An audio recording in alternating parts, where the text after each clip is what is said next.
She called my private bridge ugly. 3 days later, her entire neighborhood was trapped. I thought I was dealing with a woman who simply hated an old bridge. I was wrong. When Victoria Caldwell ordered an excavator onto my ranch and tore down the bridge my grandfather built, she believed she was protecting her neighborhood. What she didn't realize was that bridge was the only way into her own community, and every decision she made left behind a trail of evidence. Stay with me, because what happened after the sheriff arrived changed everything. If you enjoy stories about land, property rights, and ordinary people standing firm when powerful neighbors cross the line, consider subscribing. Join us for more HOA and ranch stories where patience, truth, and the law reveal what really happened.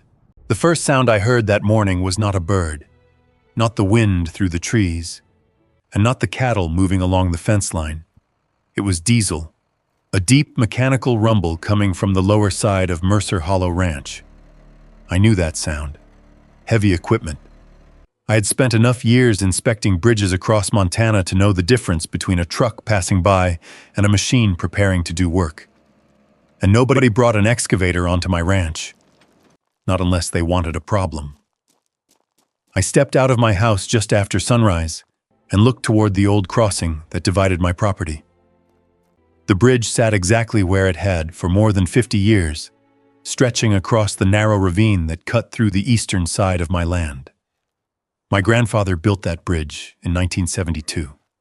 He built it with his own hands, his own money, and the belief that if something mattered, you took care of it.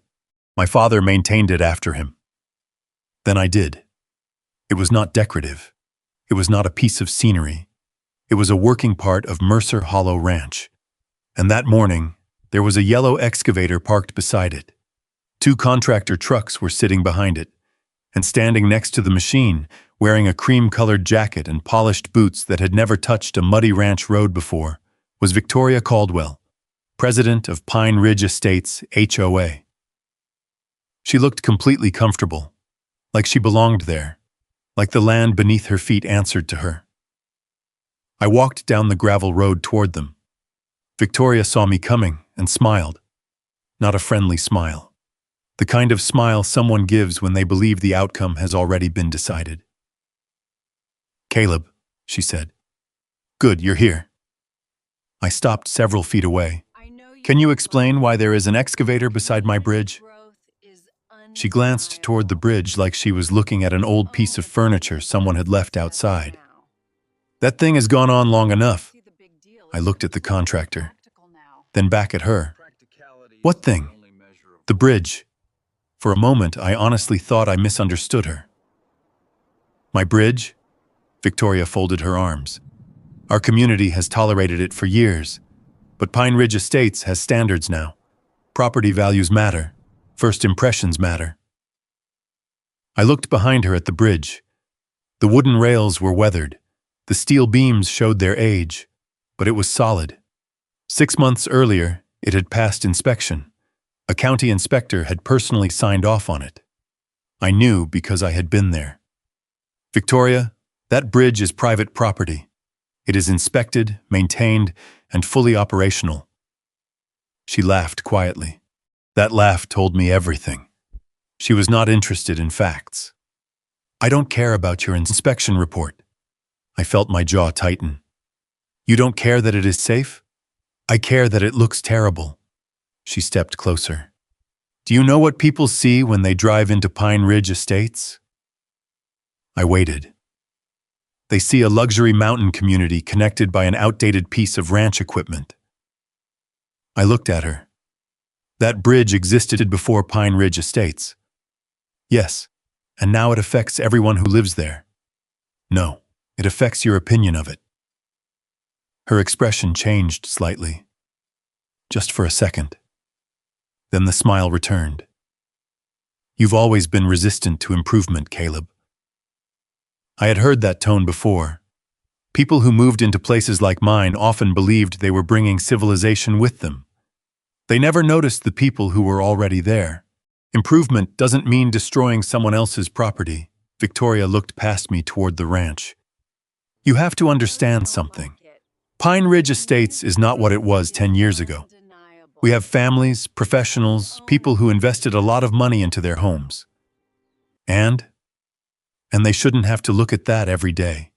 She pointed at the bridge. It's rusty. It's ugly. It damages the image of the entire neighborhood. I stared at her. That bridge carried equipment across this ranch for 50 years. It carried emergency vehicles.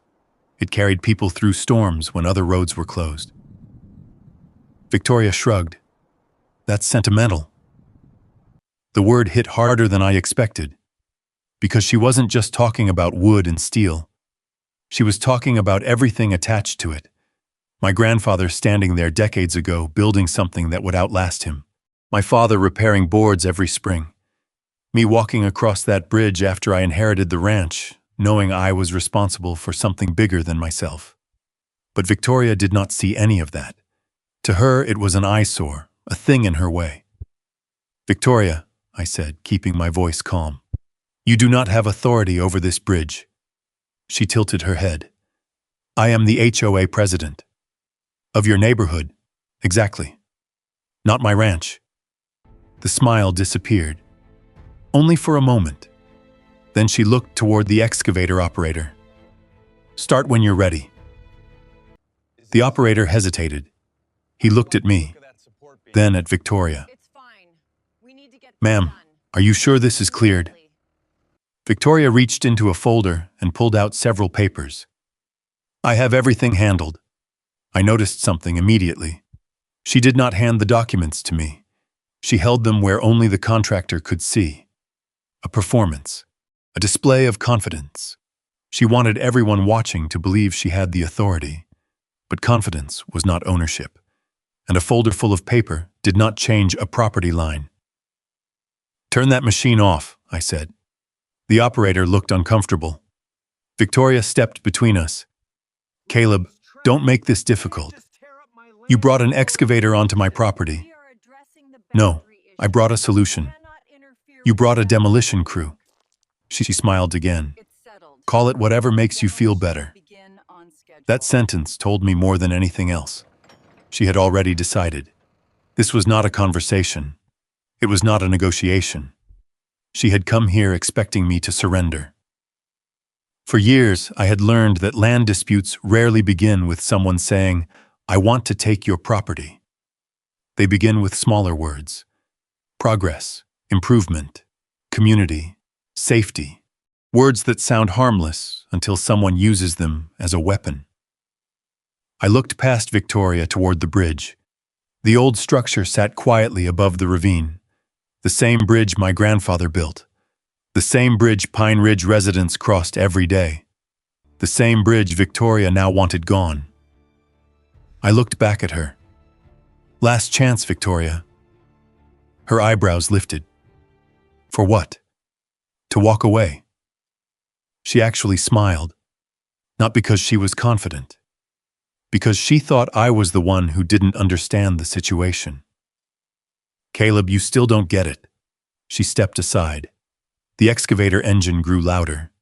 The operator lowered his hands toward the controls. Victoria watched me carefully. She expected anger. She expected shouting. She expected a fight. What she did not expect was that I would simply stand there and remember everything. The years, the records, the agreements, the promises. Because something was becoming clear. Victoria Caldwell did not come to Mercer Hollow Ranch to ask permission. She came here believing permission was something she could replace with power. The excavator moved forward. The machine's tires rolled over the gravel toward the bridge, and as the bucket lifted into position, I realized one thing. Victoria Caldwell thought she was removing an old bridge. She had no idea she was about to destroy the only way home for everyone who trusted her. But before anyone understood the mistake she was making, they needed to understand why that bridge existed in the first place. Because to Victoria, it was just wood, steel, and weathered boards. To me, it was 50 years of my family's life. The first time I saw that bridge, I was a kid walking beside my grandfather, Amos Mercer. I remember his hand resting on the old wooden railing as he looked down into the ravine below. he told me something I never forgot. Land doesn't care how much money you have, Caleb. It only respects the people willing to take care of it. At the time, I thought he was talking about farming. Years later, I realized he was talking about everything. Mercer Hollow Ranch had been in my family for generations. It was not the biggest ranch in Montana, and it was never meant to be. It was simply ours. The land stretched across 740 acres of timber, pasture, and rocky hills where my grandfather raised cattle and my father spent his entire life maintaining what they had built.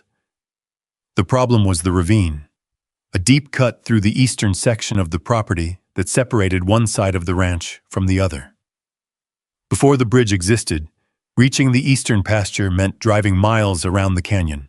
For logging equipment, livestock trailers, and emergency vehicles, that route could turn a short trip into an entire day.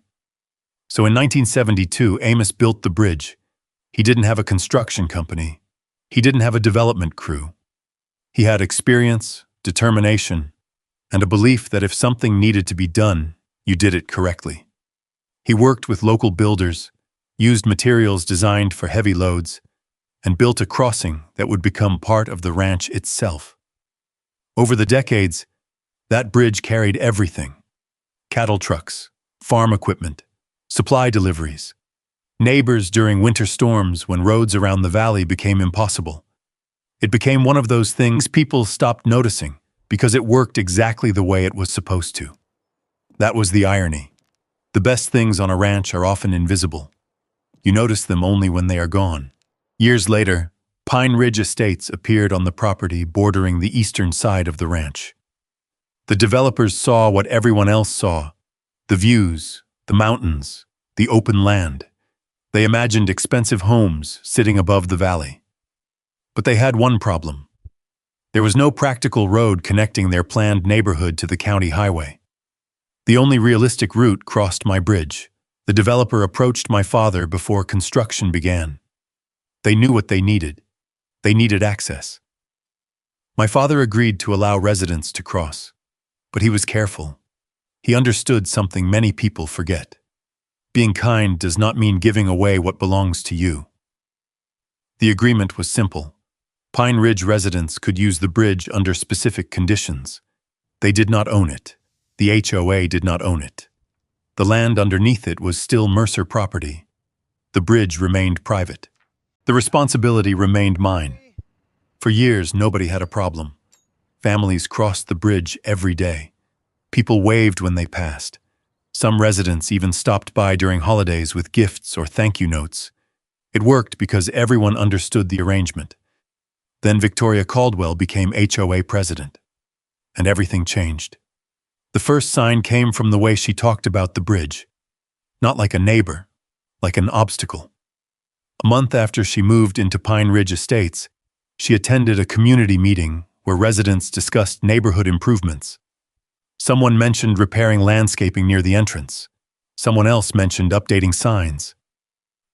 Then Victoria stood up. She didn't talk about repairs. She talked about control. "We need to think about the image of Pine Ridge," she said. At the time, nobody knew that sentence would become the beginning of a much bigger fight. Within weeks, she started telling residents that the bridge was unsafe.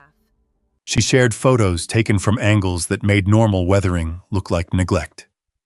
She described it as an outdated private structure creating liability for everyone. But there was one problem. The bridge had already been inspected, and the inspection said the opposite. It was safe, maintained, operational. Victoria knew that. That was what bothered me. She wasn't reacting to a danger. She was creating one. I first realized how far she had gone when a Pine Ridge resident stopped me near the county road. His name was Mark Ellis. He had lived there for 8 years. "Caleb," he said, lowering his voice, "what exactly is going on with the bridge?" I looked at him. "What do you mean?" "She told everyone the HOA has authority over it."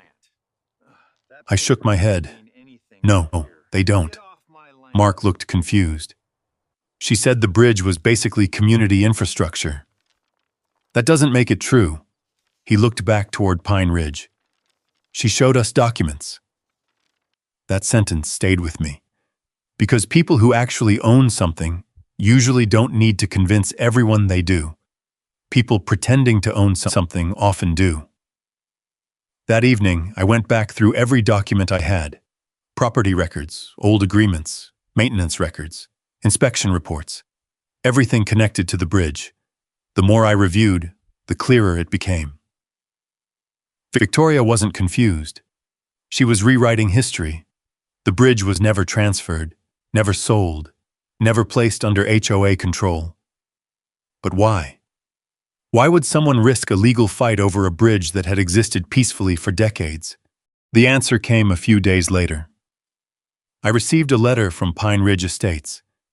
Not a friendly conversation, not a request, an official notice.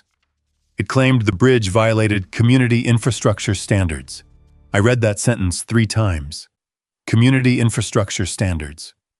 A rule created by people who did not own the property. I called Rachel Morgan. She was the attorney I trusted for property issues, and she had handled enough land disputes to know that words mattered. When I explained what Victoria was doing, Rachel was quiet for a moment.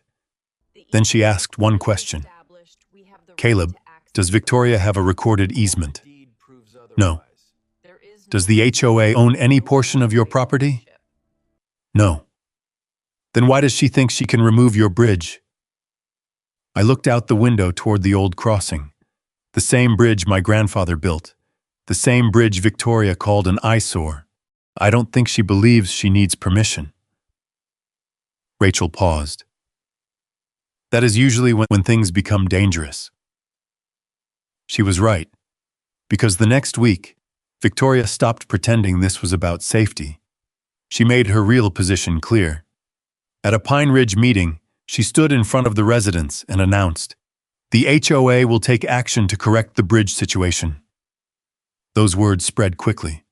Not because they were legal, because they sounded powerful. And that was Victoria Caldwell's greatest weapon. She knew how to make people believe authority existed before proving it. But what she didn't know was that I had spent my entire life around land disputes, inspections, and records. I knew the difference between someone having power and someone pretending to have it. And somewhere inside the county records, I suspected the truth was waiting. I just had to find it before Victoria made her next move. Because now I understood something. She was not trying to repair the bridge. She was trying to remove my ability to say no.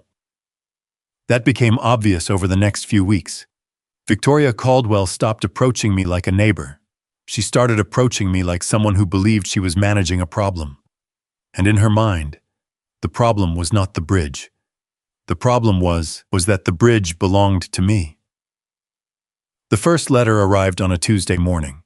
It was waiting in my mailbox inside a thick envelope with Pine Ridge Estates HOA printed across the top. I opened it at my kitchen table. The language was carefully chosen. That was the first thing I noticed. People who want something from you usually write casually. People who are trying to create authority write like they are already in control. The letter claimed the bridge created a potential safety concern and requested that I submit a Community Compliance Improvement Plan within 30 days. I read that sentence again. A Community Compliance Improvement Plan for my private bridge on my private ranch. I had spent years inspecting bridges for the county. I knew what unsafe structures looked like. I knew what neglect looked like.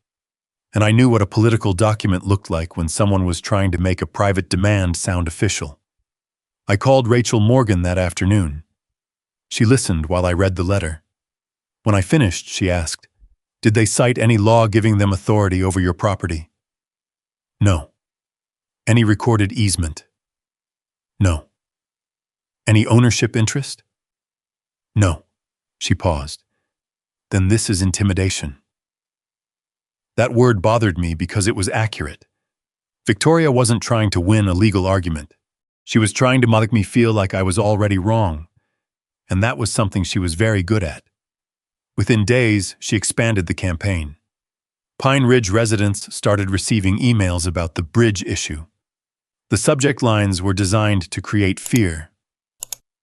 Community safety update. Protecting our families. Urgent infrastructure concern. The emails included pictures of the bridge taken during cloudy weather, close-ups of old wood grain, and statements about unknown structural risks. The problem was simple. The risks were not real. They were manufactured. The bridge had passed inspection. The county had records. The maintenance logs existed. But Victoria never mentioned those details. She only showed people what supported her argument. Fear was easier to sell than facts. Then she started involving the community. One evening, I drove past Pine Ridge Estates and saw a large printed banner near the entrance. Our families deserve safe access. Underneath were smaller words. Demand accountability. No name, no accusation. But everyone knew who it was about. Me, the ranch owner who had lived there his entire life. The man whose family built the road they used. Suddenly, I was being presented as the obstacle. That was the part that bothered me most. Not the letters, not the emails, the rewriting of reality. Victoria was turning a private property dispute into a public emergency, and she was counting on nobody checking the records. But I checked. That was what I did. I spent the next several days gathering everything connected to the bridge. Old maintenance receipts, inspection reports, property maps, county filings, photographs. Every piece of paper that proved one simple fact. The bridge was mine. I created a file in my office. Not because I wanted a fight, because I knew where this was going. People who respect boundaries stop when they learn they are wrong. People who believe they are entitled keep pushing until something stops them. Victoria was not stopping. The next confrontation came at the Pine Ridge community meeting. I almost didn't go. The HOA had nothing to do with my property, but Rachel told me something important.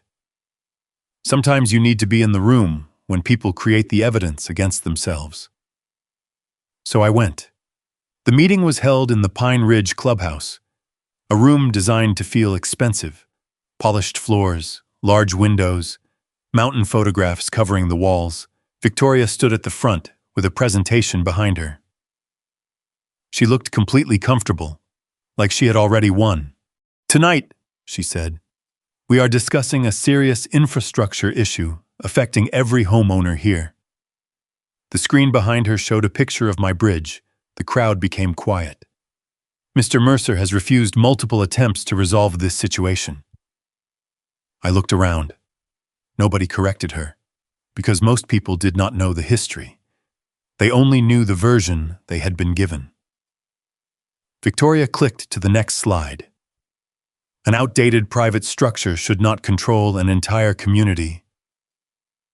There it was, the sentence, the real argument, not safety, control. I stood up. "Victoria," the room turned toward me. She smiled. "Caleb, glad you decided to join us. I have a question." "Of course. Can you explain to everyone here exactly what legal authority the HOA has over my bridge?" The room went quiet. Victoria didn't answer immediately. That pause mattered, because confident people usually answer quickly.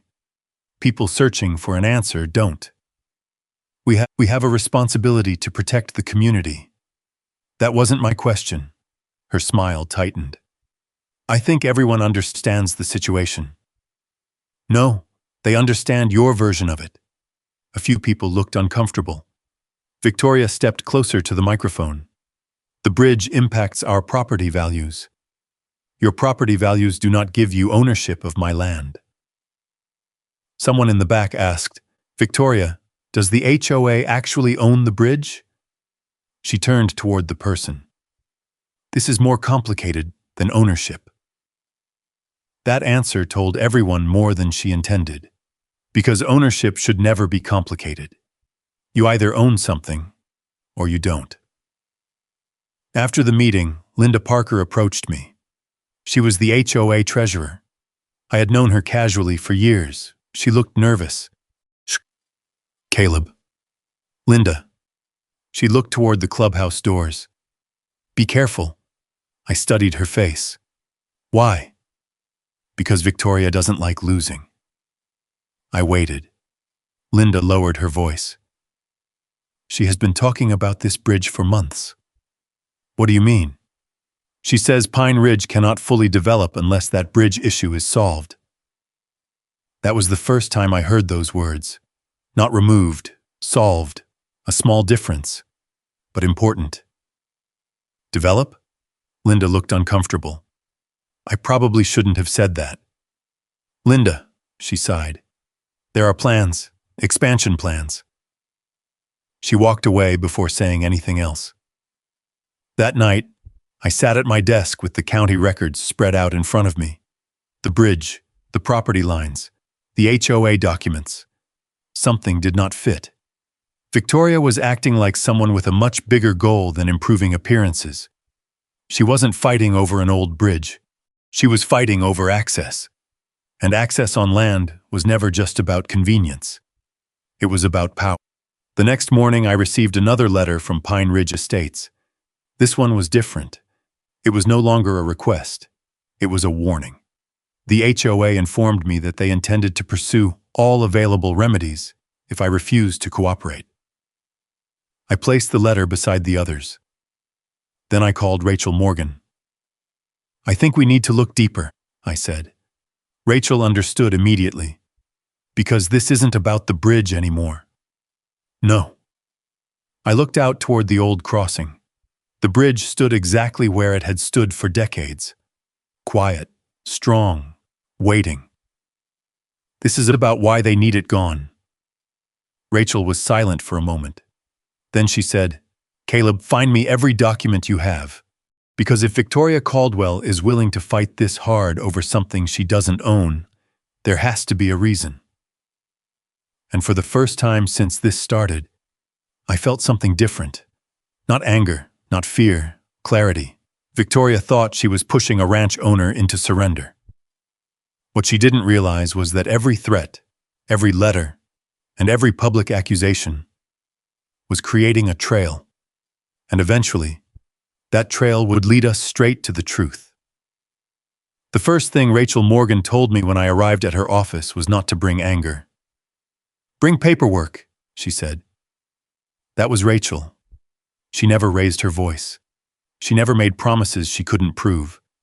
She understood something I had learned years earlier inspecting bridges. The strongest structures are not the ones that look impressive. They are the ones built on solid foundations. And in a land dispute, the foundation was always the same. Records. We spread everything across her conference table. The HOA letters, the warning notices, the inspection reports, the old property maps, the access documents. Rachel picked up Victoria's first letter and read it carefully. Then she looked at me. She uses a lot of words.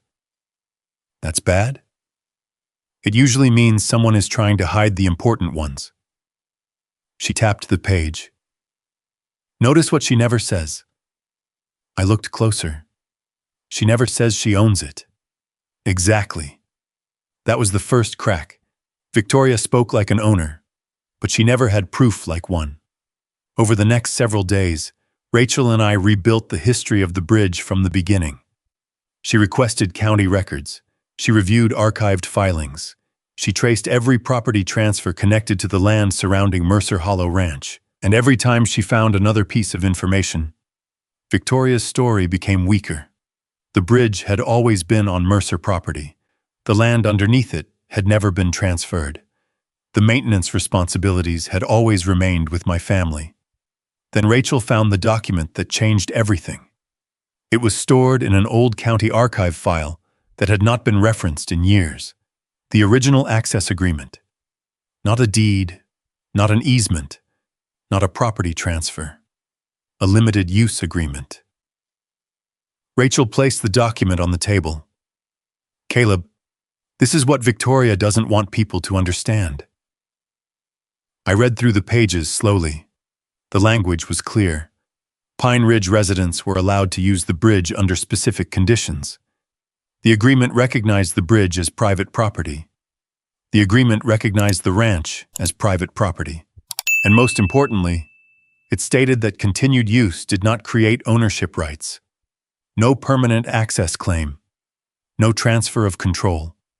No authority for the HOA to modify, remove, or interfere with the structure. Rachel leaned back. They had permission. Yes. They confused permission with ownership. I nodded. That happens more often than people think. She pointed to another section. But there is something else. I looked up. What? The agreement had conditions. She turned the page. The HOA had obligations, insurance requirements, maintenance responsibilities, restrictions against interfering with Mercer property. Victoria had spent months claiming the bridge was a community asset. But legally, it was the opposite. The community was using my asset, and she had just threatened to destroy it. Rachel looked at me. Caleb, this changes the entire situation. How? Before this, Victoria was an aggressive neighbor making unreasonable demands. She tapped the document. Now she is someone threatening to interfere with property she knows she does not own. That difference mattered. A lot. Because intent mattered. And Victoria was creating a record of intent every time she pushed harder. But Rachel wasn't finished. She had one more question. When did this agreement begin? I checked the date. 12 years earlier. Rachel stared at the document. 12 years. What? Victoria moved into Pine Ridge after this agreement existed. I understood immediately. She inherited a situation. She didn't create it. She moved into a neighborhood where everyone already knew the rules. Then she decided the rules did not apply to her. That afternoon, I drove back to Mercer Hollow Ranch with a copy of the agreement beside me. For the first time in weeks, I felt like the ground beneath me was solid again. Not because I wanted a fight, because I finally knew where I stood. But Victoria was not done. The next morning, she held another Pine Ridge meeting. This time, she invited more people, more homeowners, more attention. She wanted an audience. When I arrived, she was already standing at the front of the room. Behind her was another presentation. The title on the screen said, Protecting Pine Ridge's Future. That word stood out. Future. Not safety, not repairs. Future. Victoria looked directly at me when I walked in. She knew I had come. Caleb, she said, I'm glad you're here. I sat down. She continued. For months, we have tried to resolve this issue peacefully. A few people looked at me. That was the strategy. Make me appear unreasonable. I have attempted every possible solution, she said, but unfortunately, Mr. Mercer has refused to cooperate. I almost laughed. She had never asked for cooperation. She had demanded surrender. Then she showed the next slide. A map. Not of the bridge, the surrounding land. There were highlighted areas beyond Pine Ridge, new lots, new roads, future development. I watched carefully, because there it was, the reason. The bridge was not just an eyesore, it was an obstacle. Victoria wanted control of the access route. And suddenly, Linda Parker's warning made sense. Expansion, development, a bigger plan. Victoria wasn't fighting over an old bridge.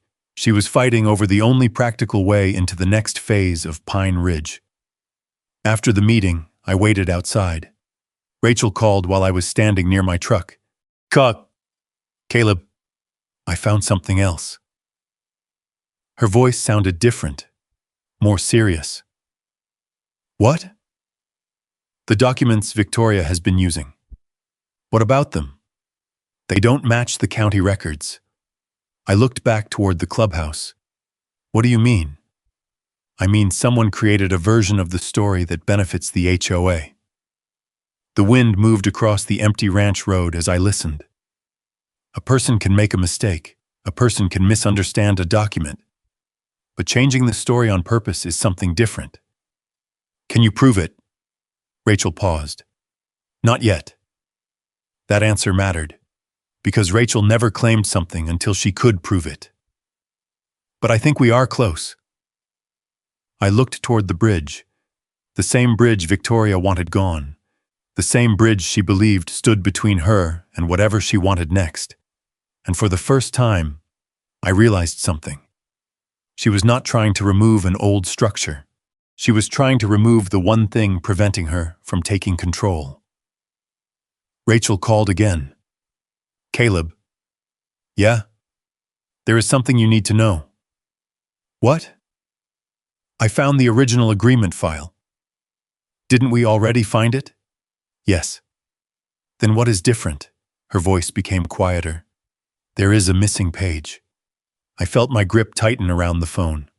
What page? The page that explains exactly what happens if the HOA violates the agreement.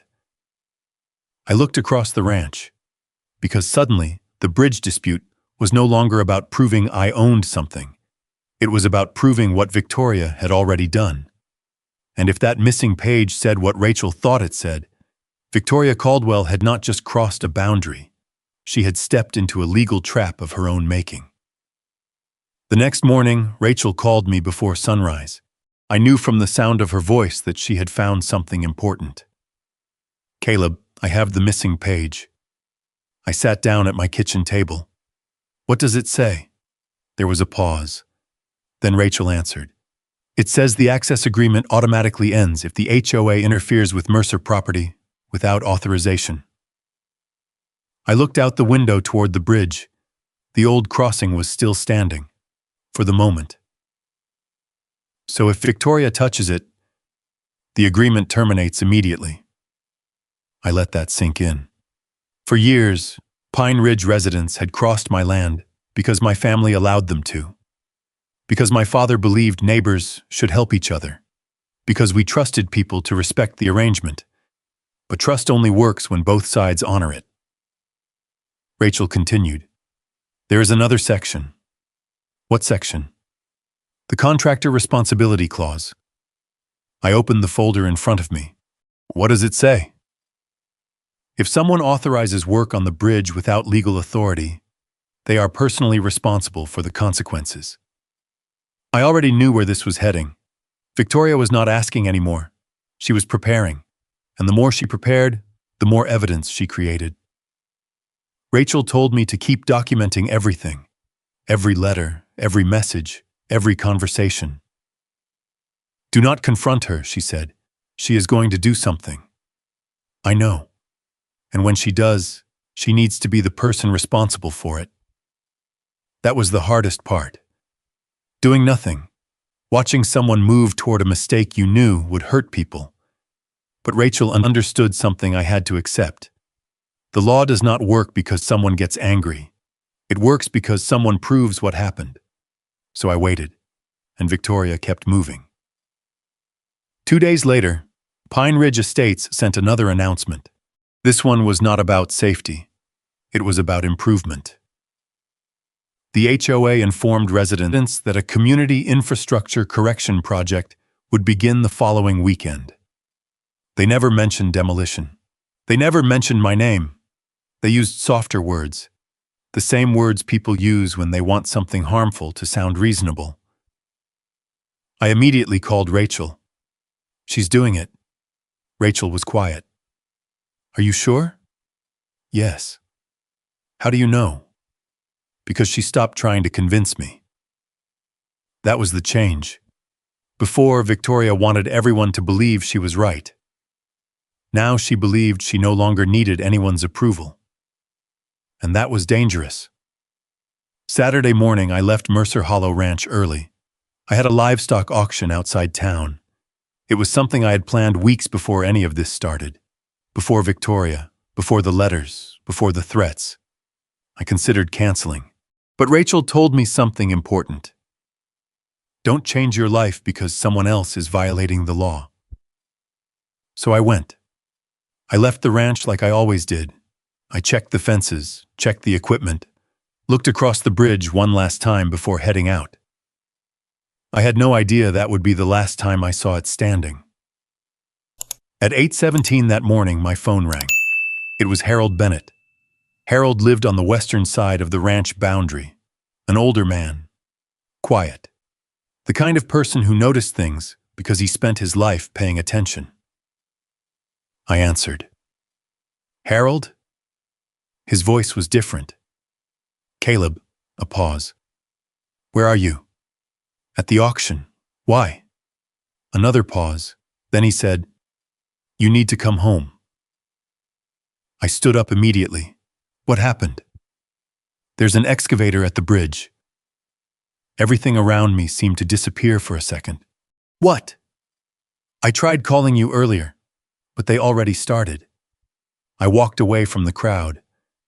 Who is there? Victoria. My stomach tightened. She is there watching. I closed my eyes. Watching what? Harold answered quietly. The bridge. The drive back felt longer than it should have. Every mile I kept hoping something would change. Maybe the contractor would stop. Maybe someone would question her. Maybe common sense would appear. But when I reached Mercer Hollow Ranch, I already knew. The moment I saw the empty space above the ravine, the bridge was gone. I stopped my truck at the edge of the road. For a few seconds, I didn't move. There are moments when your mind refuses to accept what your eyes are seeing. The bridge that had been there my entire life was no longer connecting the two sides of my property. The steel beams were lying below. The wooden boards were stacked in broken sections. The railings my grandfather built were gone. Decades of work had been reduced to pieces scattered across the ground. Harold stood nearby holding his phone. I recorded everything. I looked at him. What? Everything. He handed me the phone. The video showed exactly what happened. The contractor arrived. Victoria walked them through the site. She pointed. She gave instructions. The workers asked questions. Victoria answered confidently. She told them the HOA had authority. She told them the bridge was approved for removal. She told them everything except the truth, that it was not hers. I watched the moment the excavator touched the bridge. I heard the machinery. I heard the workers hesitate. One of them even said, "This thing is stronger than I expected." Then Victoria responded, "Just remove it." No hesitation, no concern, no doubt. She wanted it gone. I lowered the phone. For a moment, I felt every emotion at once. Anger, loss, disbelief. But then something else took over. Focus. Because anger was exactly what Victoria expected. She wanted me to react emotionally. She wanted me to make a mistake. I took out my phone and called Rachel. She answered immediately. "Caleb? It's gone." Silence, then, "Did you touch anything?" "No." "Good." I looked across the ravine. "Rachel, she destroyed it." "I know." "How?" "Harold sent me the video." I looked at Harold. He nodded. Rachel continued. "Listen carefully. Do not move anything. People need access." "I understand." "No, Rachel. They have families. They have jobs. They need that road." "I understand, Caleb." Her voice became firm. "But that bridge is now evidence." I looked at the destruction around me. Evidence. That was the word. Not revenge, not anger. Evidence. "Don't rebuild it," Rachel said. I looked toward the empty space where the bridge had been. "Are you sure?" "Yes." "Why?" "Because Victoria Caldwell just did the one thing we needed her to do." I didn't understand. She proved she had no authority. The silence after that was heavy. Because Rachel was right. Victoria thought destroying the bridge would force me to surrender. But she had actually created proof. Proof that she ignored ownership. Proof that she ignored the agreement. Proof that she believed power mattered more than law. I looked across the ravine. On the other side sat Pine Ridge Estates. 38 families, 38 homes, and one HOA president who had just destroyed the connection between them and the outside world. The worst part was that she still didn't understand. She thought she had removed my problem. She had no idea she had created hers. For the first few hours after the bridge came down, nobody said much. Not me. Not Harold. Not even the people standing across the ravine watching the damage. Sometimes the loudest moments are followed by the quietest ones. The excavator was gone. The contractors were gone. Victoria Caldwell was gone. But the gap remained. A 180-foot reminder of what happened when someone believed authority could replace ownership. I stood there looking at the empty space where the bridge had been. I kept thinking about my grandfather. Not because I wanted to stay angry, because I was trying to understand how someone could look at something built with decades of care and only see something inconvenient. That bridge was never just a crossing. It was the reason the eastern side of Mercer Hollow Ranch was usable. It was where my father drove equipment during harvest season. It was where I crossed after long days checking fences. It was where neighbors waved when they passed. And now it was gone because one person decided it did not match her idea of what belonged there. But Rachel was right. I could not let anger decide what happened next. The next call came from Sheriff Daniel Hayes. He arrived that afternoon after receiving the report. Daniel had known my family for years. He had hunted on neighboring land as a young man. He knew the history of Mercer Hollow Ranch. When he stepped out of his vehicle, he did not start with questions. He looked across the ravine. Then he looked back at me. "Caleb," he said quietly. I nodded. "I know." He walked closer. "Who authorized this?" I handed him the video from Harold. Then I gave him the documents Rachel had reviewed. The original access agreement, the property records, the inspection reports. Daniel went through them carefully. He was not interested in opinions. He wanted facts. After several minutes, he closed the folder. "This bridge was yours." "Yes." "And the HOA knew that?" "They should have." Daniel looked toward the direction of Pine Ridge Estates. "That's going to be a problem." I knew what he meant. Because the people who would suffer first were not Victoria.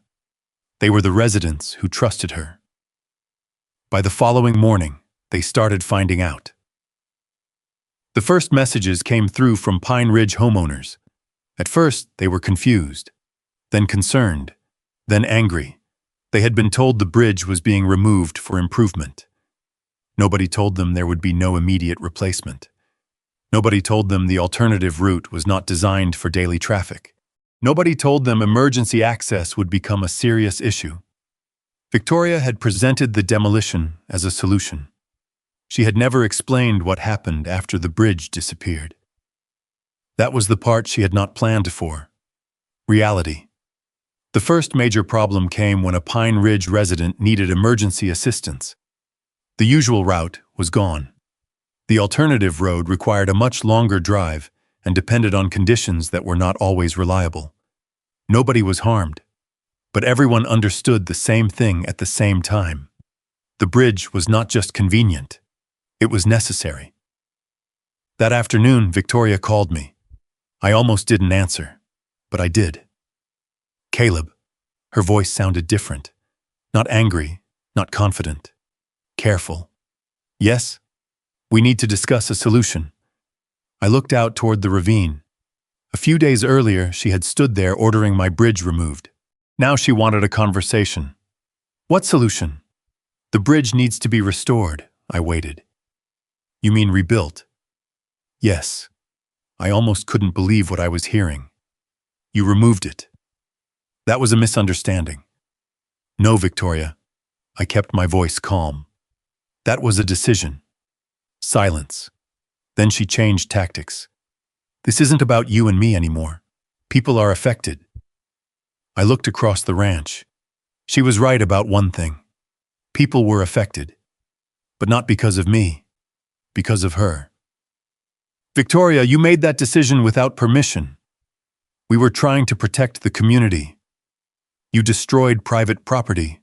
Her voice hardened slightly. "You don't understand the responsibility involved."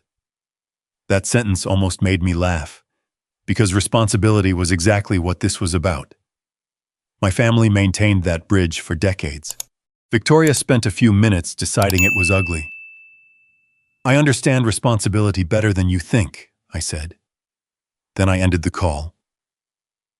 The next day, Rachel came to the ranch. She brought a folder, not the old documents, new ones. Things are moving quickly, she said. What happened? The contractor who removed the bridge contacted me. I looked at her. Why? Because he realized he may have been lied to. Rachel explained that the demolition company had been told the HOA owned the bridge. They were shown paperwork. They were told the removal had been approved. But once they saw the property records, they realized something was wrong. They are willing to provide a statement, Rachel said. Another piece of evidence. Another piece of the trail. Then Rachel opened another file. There's more. Inside were emails from Pine Ridge residents, complaints, questions, requests for answers. Victoria was losing control of the story because a week earlier she had been telling everyone the bridge is unsafe. Now people were asking, why did you remove the only access route? That was the shift, the moment when confidence becomes panic. But Rachel was still focused. Caleb, we need to understand one thing. What? This is no longer just about the bridge. I looked at her. What do you mean? Victoria did not spend months fighting you over appearance. Rachel pointed toward Pine Ridge. She needed that access. For what? She didn't answer immediately. Instead, she handed me a copy of a map. A development map. Not the current neighborhood. A future expansion plan. Additional homes, new roads, a larger project beyond the existing community. And one line stood out. A proposed access corridor, running directly through the area near my bridge. I stared at it. So that's why. Rachel nodded. She wasn't trying to remove an eyesore. She tapped the map. She was trying to remove an obstacle. The silence that followed felt different. Before, I was fighting someone who wanted something gone. Now I understood. Victoria wanted something. The bridge was simply standing in the way. That changed everything.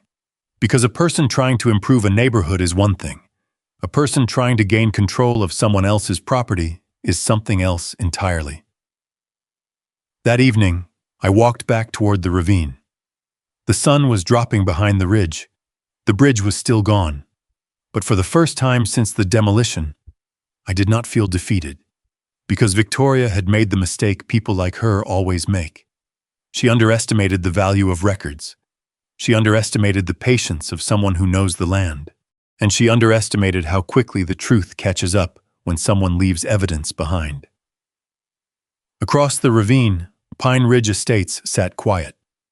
38 homes, 38 families, and a neighborhood that was finally starting to ask the question Victoria never expected. What exactly did she destroy? For the first few days after the demolition, Victoria Caldwell tried to control the story. She told Pine Ridge residents that the situation was temporary. She told them the bridge removal was necessary. She told them the HOA was already working on a solution. But the problem with facts is that they do not disappear because someone speaks confidently. And the facts were becoming impossible to ignore. The bridge was gone. The alternative route was longer. Emergency access was complicated. And the person who had promised everyone she had a plan had no plan at all. That was when Sheriff Daniel Hayes returned to Pine Ridge Estates. Not because he wanted to take sides, because enough residents had contacted his office asking the same question. Who authorized this? Daniel arrived in his county vehicle and parked near the entrance of the neighborhood. Several homeowners were already waiting. Victoria walked out of the clubhouse almost immediately. She had prepared for this moment. She wore the same confident expression she always wore during HOA meetings, the expression that said she was in control. Sheriff Hayes, she said, I'm glad you're here. Daniel looked past her toward the missing bridge area. I understand there was a property incident. Victoria nodded. Yes, we had to address a dangerous structure. Daniel looked at her. Had to? Yes, the bridge was unsafe. A few residents looked at each other because they had heard that explanation before. Daniel opened a folder. Mrs. Caldwell, I reviewed the county inspection records. Victoria's expression changed slightly. And the bridge passed inspection. Silence. The kind of silence where everyone hears the answer before anyone says it. Victoria recovered quickly. Inspections don't always reflect community concerns. Daniel nodded. That's true. He looked down at this paperwork. But community concerns also don't override property rights. That sentence landed harder than Victoria expected, because this was no longer a discussion between neighbors. This was an official conversation. Victoria crossed her arms. Sheriff, with respect, this was done for the safety of the residents. Daniel looked at her. Then I have a question. She waited. It was a simple question, but it changed everything. Mrs. Caldwell, before you destroyed this bridge. Daniel paused. How exactly did you plan for your residents to get home? Nobody spoke. Not Victoria, not the homeowners standing nearby, because there was no answer. The question exposed the problem everyone had been avoiding. Victoria had focused entirely on removing something. She had never considered what happened afterward. Daniel continued. This bridge wasn't just a structure. He pointed toward the empty crossing. It was the access point your residents relied on. Victoria's voice became sharper. We expected Mr. Mercer to cooperate. Daniel looked at her. Cooperate with what? She hesitated. With rebuilding. That was the moment the residents understood. Victoria had removed the bridge, then expected Caleb to fix it, the same man whose property she had damaged. One homeowner, Mark Ellis, stepped forward. Victoria, is that true? She looked at him. What? You never had a replacement plan? We were working through options. Mark shook his head. You told us it was an improvement project. Victoria looked uncomfortable. It was. No, another homeowner spoke. You told us the HOA had authority. More voices followed. Questions, concerns, frustration. The same people who had trusted her were now realizing they had only heard one side of the story. Daniel waited until everyone was quiet. Then he turned back to Victoria. I need to know who authorized the demolition. Victoria answered carefully. The HOA. Which board member approved it? She paused. The board supported the decision. That wasn't my question. Daniel had the same calm tone I had seen many times before.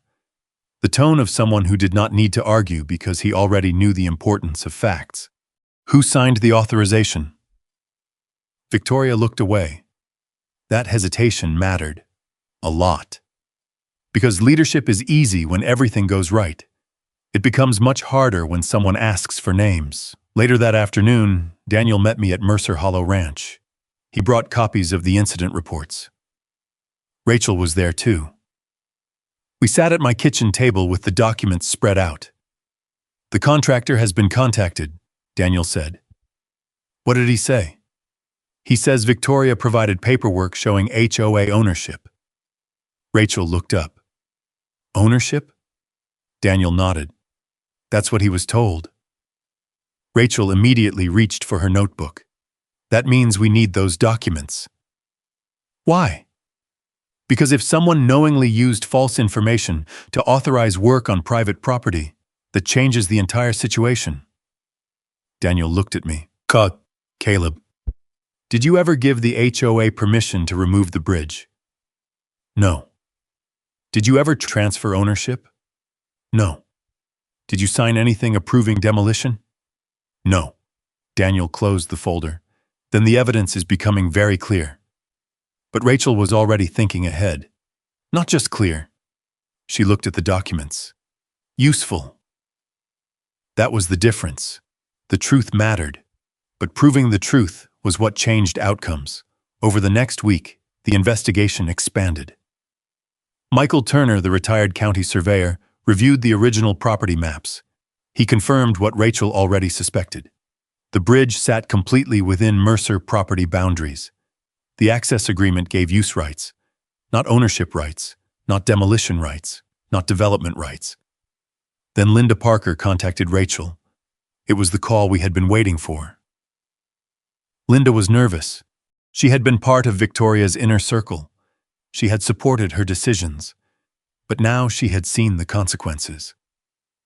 "I need to tell you something," Linda said. Rachel recorded the conversation with permission.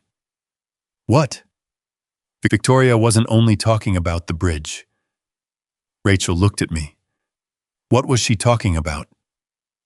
Expansion. The word hung there. Linda explained that Victoria had discussed future development plans with investors connected to Pine Ridge. Plans that required more control over the access route. Plans that became much easier if the bridge disappeared.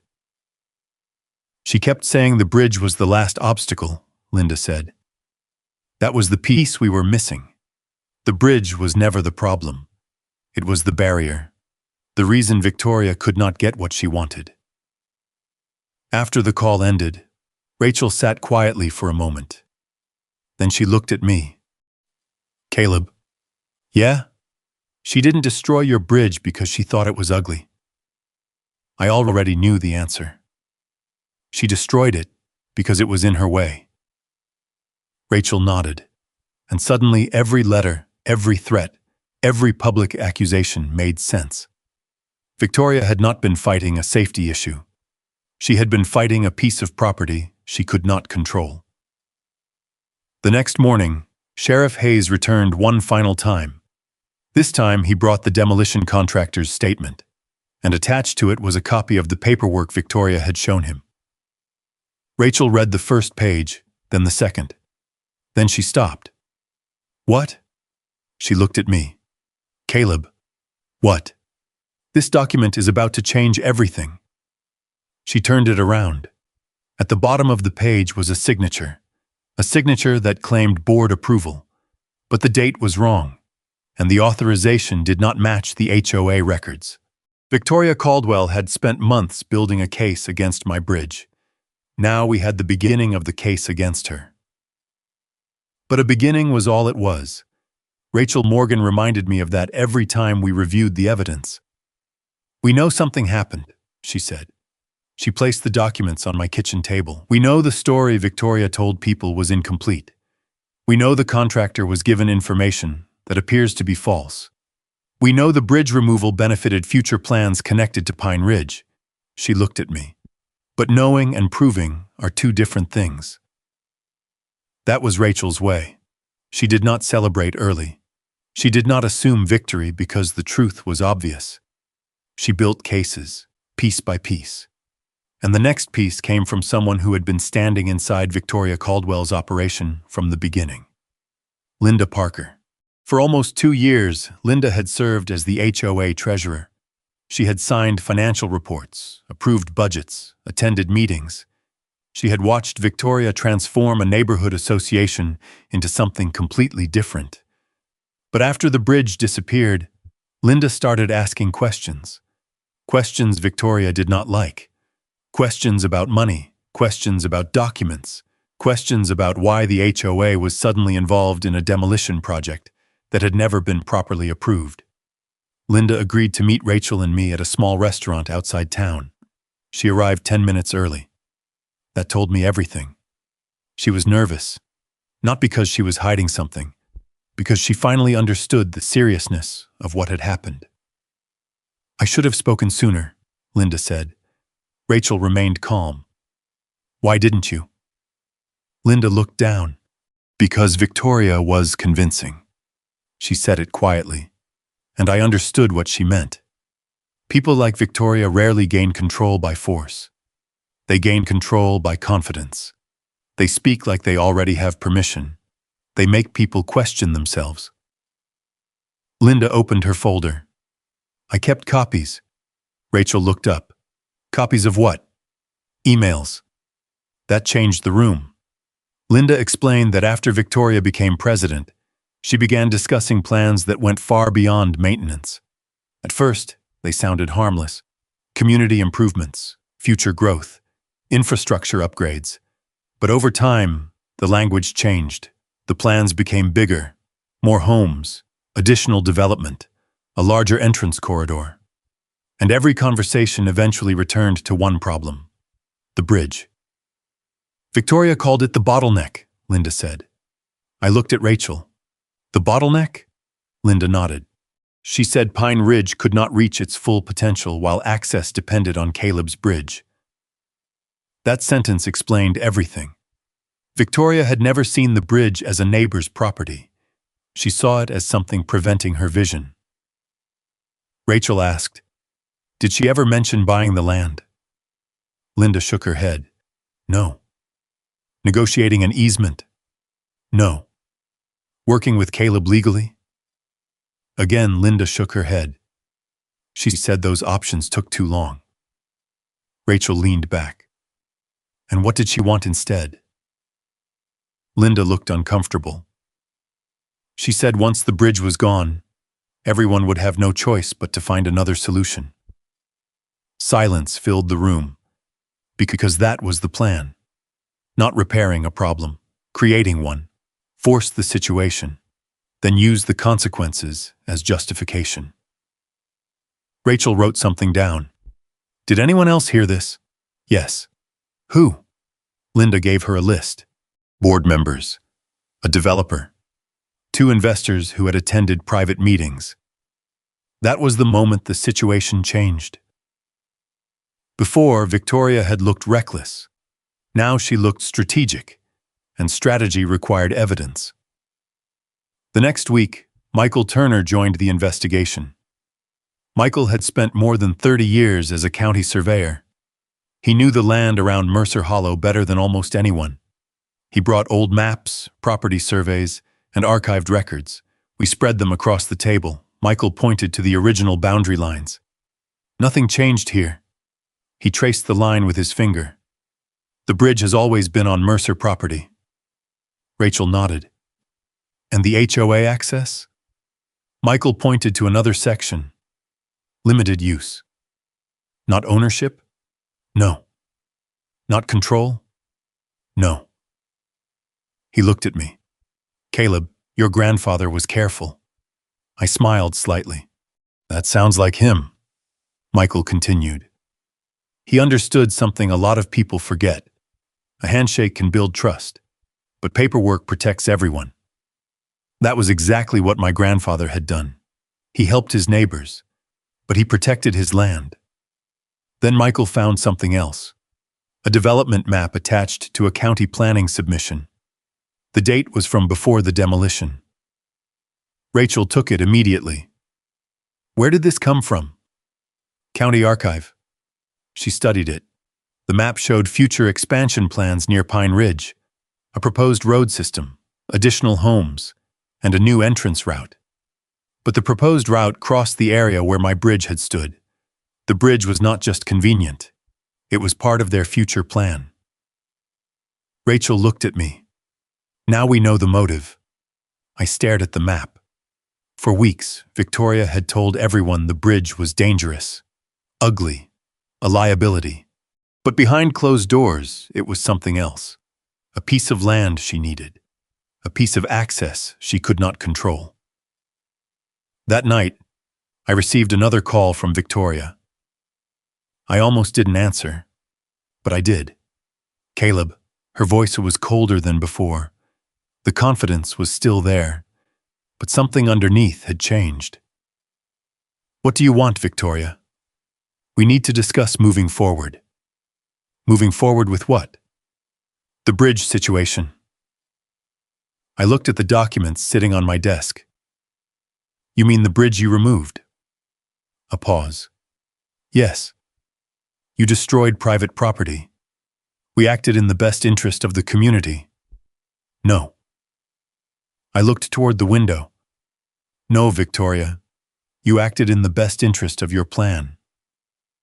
The silence on the phone told me I had hit something. Then she said, "You should be careful about making accusations." That was the old Victoria, the one who believed warnings worked. But the difference now was that I was no longer standing there alone. I had records, witnesses, documents, and a timeline. You should be careful about destroying things that belong to someone else. She ended the call. The next morning, Rachel prepared the first formal legal notice. Not a threat, not an emotional response, a statement of facts, unauthorized destruction, property damage, violation of the access agreement, demand for preservation of evidence. Victoria had spent months trying to make me defend myself. Now the direction had changed. She was the one who needed to explain, and she was running out of places to hide, because the same bridge she thought would disappear quietly had become the evidence connecting everything.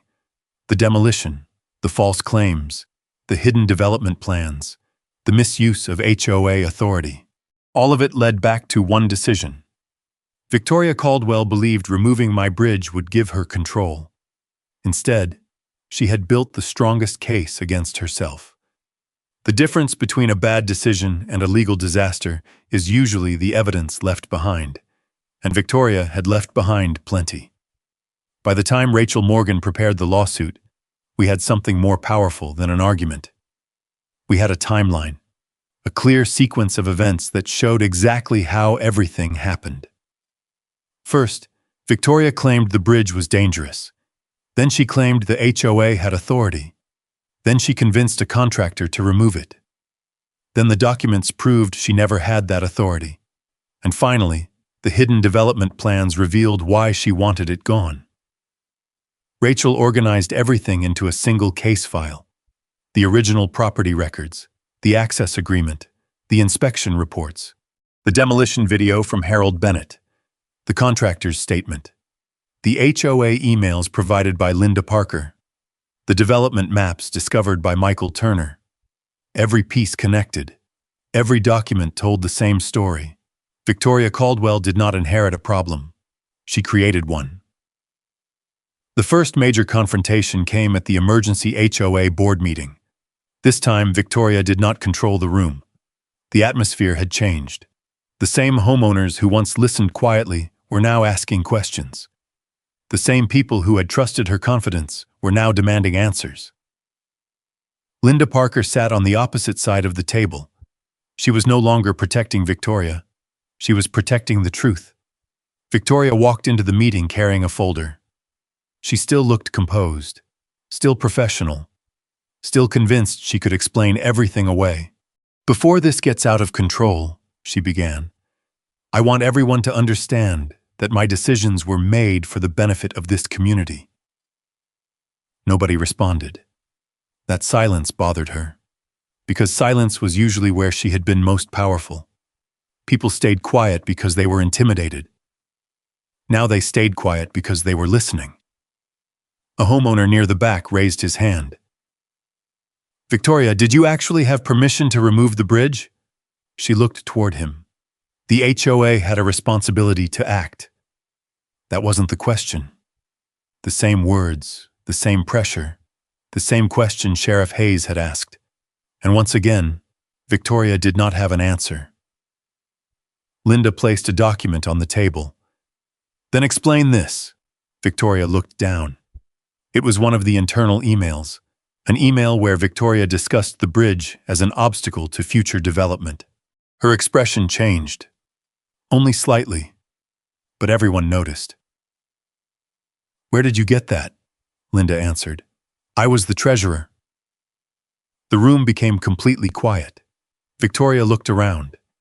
"You are misunderstanding the context." Rachel, who attended as my legal representative, finally spoke. "No." Everyone turned toward her. "The context is very clear." She placed copies of the documents in front of the board members. This email was written before the demolition. It discusses future expansion plans. It identifies the bridge as a barrier.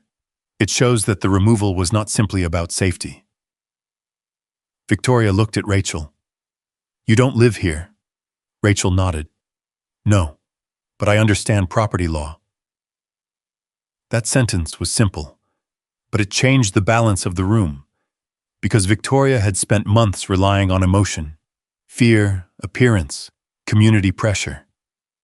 Rachel brought something different. Facts. The board members started reading.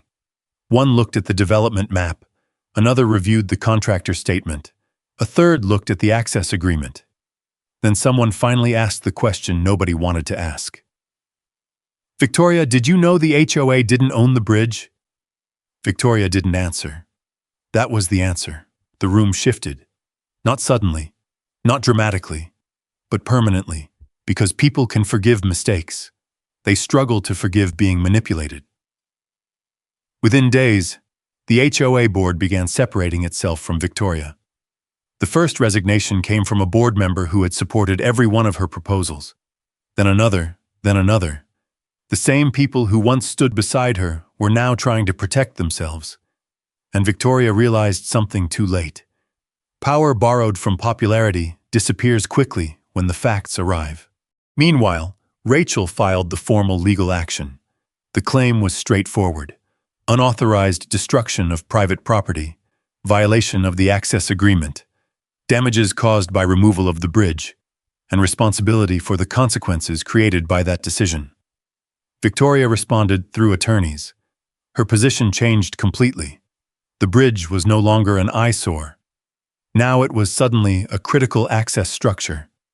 The thing she had called unnecessary became the thing she claimed needed immediate restoration. But the problem was simple. The court was not looking at what she wanted now. The court was looking at what she did then. And what she did was documented. The demolition video became one of the strongest pieces of evidence. Harold's recording showed everything. Victoria directing the contractors, Victoria present during the removal, Victoria watching as the bridge came apart. There was no confusion, no misunderstanding, no accidental mistake. She made the decision. She watched the decision happen. And now she had to explain it. A few weeks later, Judge Robert Mitchell scheduled the preliminary hearing. The courthouse was quiet when we arrived. No cameras, no speeches, no public performance, just documents, facts, and consequences. Victoria walked into the courtroom wearing the same confidence she had carried into every HOA meeting. But this was different. A courtroom does not care about confidence. It does not care about popularity. It does not care how many people once agreed with you. It cares about evidence. Rachel sat beside me. Before the hearing began, she looked at me. You ready? I looked down at the folder. The same folder that started with a bridge my grandfather built, a bridge Victoria thought she could erase. Yes, because this was never about winning a fight. It was about proving one thing: that ownership meant something, that property rights meant something, that a person with authority over a neighborhood did not gain authority over everything around it. When Judge Mitchell entered the courtroom, everyone stood. Then the final stage began. Victoria Caldwell had spent months trying to prove she was right. Now she had to prove she had the right to do what she did. And those were two very different questions. Judge Robert Mitchell began with ownership. Rachel placed the Mercer deed, the historical survey, and Michael Turner's boundary analysis into the record. Together they established something Victoria had spent months trying to blur. The bridge had stood entirely on Mercer property. Then came the access agreement. Rachel walked the court through it carefully. Pine Ridge residents had permission to cross. Permission was not ownership. It was not an easement. And it certainly was not authority to demolish the structure providing that access. Victoria's attorney tried to return to safety. He argued that she believed the bridge posed a threat to residents. Rachel answered with the inspection report. Passed. 6 months before demolition. No structural closure recommended. No county order requiring replacement. No emergency finding. Judge Mitchell looked toward Victoria's attorney. Was there any government order requiring this bridge to be removed? No, Your Honor. Any condemnation? No. Any written authorization from Mr. Mercer? No. 3 questions. 3 answers. Victoria's entire public justification collapsed in less than a minute. Then Rachel introduced Harold Bennett's video. The courtroom watched Victoria direct the contractor. They heard the contractor question the structure. They heard Victoria tell him to continue. Then came the paperwork she had given the demolition company. The supposed HOA authorization. Linda Parker testified that no valid board vote had approved demolition of Caleb's bridge. The date on Victoria's document did not match the HOA's official minutes. The contractor testified that he had been told the bridge belonged to Pine Ridge Estates. If he had known it was private property, he said, he would never have touched it. Victoria sat perfectly still. For months, she had controlled every room by controlling the story. Now the documents were telling the story for her. But Rachel saved the most damaging evidence for last. The development emails, the expansion map, the proposed access corridor, and Victoria's own description of my bridge as the final obstacle to full development. Her attorney objected. Judge Mitchell allowed the documents. Rachel turned toward Victoria. Mrs. Caldwell, you told residents this was about safety. Yes, but before the demolition, you were discussing expansion with developers. We discussed possibilities, and those possibilities depended on access through Mercer property. Victoria hesitated. I wouldn't characterize it that way.